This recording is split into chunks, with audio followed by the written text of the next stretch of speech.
साथियों, आज आप लोगों के बीच सिर्फ यह आग्रह करने आया हूं।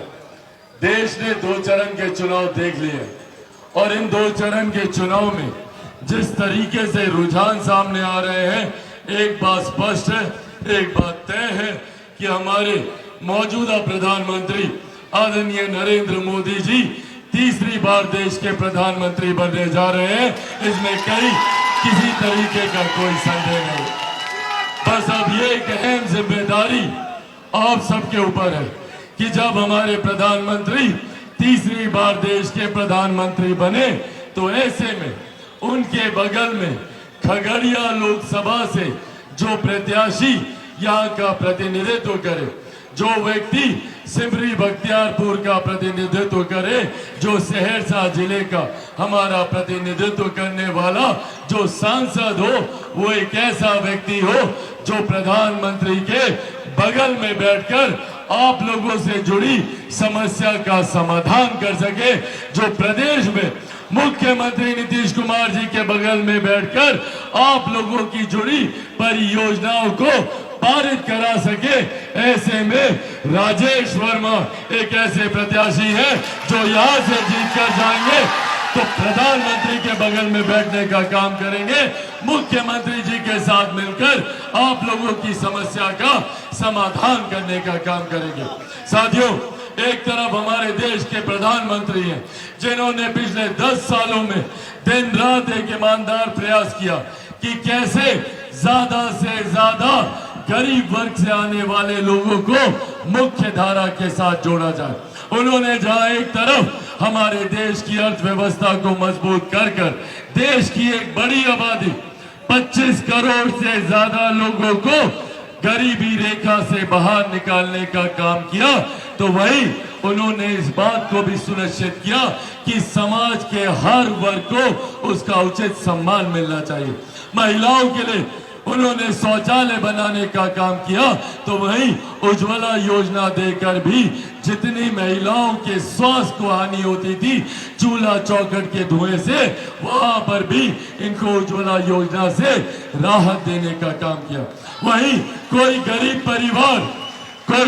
परिवार आर्थिक अभाव में स्वास्थ्य लाभ से वंचित न रह जाए, वहां पर आयुष्मान योजना देकर हर गरीब परिवार को 5 लाख रुपए तक का मुफ्त इलाज देने का प्रावधान हमारे प्रधानमंत्री आदरणीय नरेंद्र मोदी जी ने किया। दुनिया की गरीब कल्याण की सबसे बड़ी योजना जिसका श्रेय मैं मेरे नेता, मेरे पिता आदरणीय रामविलास पासवान जी को भी देता हूं।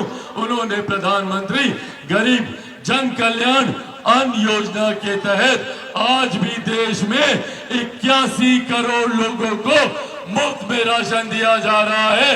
ये हमारे प्रधानमंत्री जी की सबसे बड़ी सोच गरीबों को मुख्य धारा के साथ जोड़ने की है। आप लोग को अनाज मिल रहा है ना? यहाँ पर किन किन को मिल रहा है? हाथ उठाकर बताइए। साथियों, ये सोच गरीबों को मुख्य धारा के साथ जोड़ने की हमारे प्रधानमंत्री आदरणीय नरेंद्र मोदी जी की रही है। ऐसे में साथियों, आज हम लोगों की जिम्मेदारी बनती है कि जिस प्रधानमंत्री ने हम लोगों की सरहद को सुरक्षित रखा, जिन्होंने अंतरिक्ष के माध्यम से देश में विकास के कार्यों को गति देने का काम किया, जिस प्रधानमंत्री ने जात पात धर्म मजहब के मतभेद से उठकर देश के 140 करोड़ आबादी को मुख्य धारा के साथ जोड़कर 2047 तक विकसित देश बनाने का संकल्प लिया। जब 2047 में हम लोग विकसित देश की बात करते हैं तो उसके लिए देश के हर एक प्रदेश को विकसित होना होगा।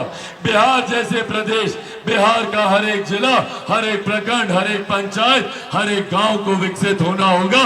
इस सोच के साथ हमारे प्रधानमंत्री आगे बढ़ने का काम कर रहे हैं। उन्होंने कभी हिंदू मुस्लिम किसी परिवार में उन्होंने कोई फर्क नहीं समझा, किसी अगड़ा पिछड़ा में योजना गरीब कल्याण की पहुंचाते वक्त उन्होंने जात पात धर्म मजहब के मतभेदों को उन्होंने सामने नहीं रखा, सिर्फ एक सोच के साथ कि देश का हर एक भारतीय आगे बढ़ना चाहिए, हमारे प्रदेश का हर एक गरीब बिहारी जो किसी भी जात पात धर्म मजहब से आता हो उसको मुख्य धारा के साथ जोड़ना हो, इस सोच के साथ हम लोग आगे बढ़ने का काम कर रहे हैं। पर हाँ, वही कई ऐसे विपक्षी नेता हैं जो अपनी पूंजी को अर्जित करने के लिए आप लोगों की कमाई पर भी नजर रखे हुए हैं। कांग्रेस राजद के जब लोग आएंगे तो उन लोगों की नजर है आप लोगों की संपत्ति पर।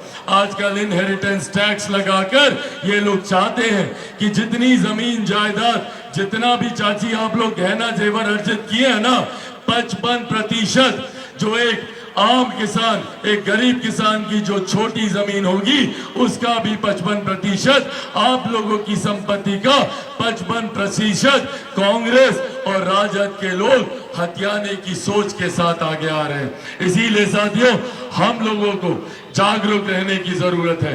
जिन लोगों ने 25 से 55 साल में देश में गरीबी नहीं हटा सके, जो लोग बिहार में 15 साल तक एक ही परिवार के दो मुख्यमंत्री रहे, तब वो लोग प्रदेश का विकास नहीं कर पाए, तो आज वो लोग आपकी उन योजनाओं पर भी नजर रखे हुए हैं जो प्रधानमंत्री जी गरीब कल्याण के माध्यम से दे रहे हैं। भले वो आप लोग को मिलने वाला राशन हो, उज्ज्वला हो या आयुष्मान के माध्यम से जो जो गरीब कल्याण की योजना का लाभ आज आप लोगों को मिल रहा है, विपक्षी दल के नेताओं की सोच है कि कैसे उसको आप लोगों से हड़प लिया जाए। साथियों, समय का अभाव है, पर जाते जाते आप लोगों से यह आग्रह कर जाऊंगा, यहां से कोई और नहीं, मेरा छोटा भाई राजेश वर्मा यहां से चुनाव लड़ रहे हैं।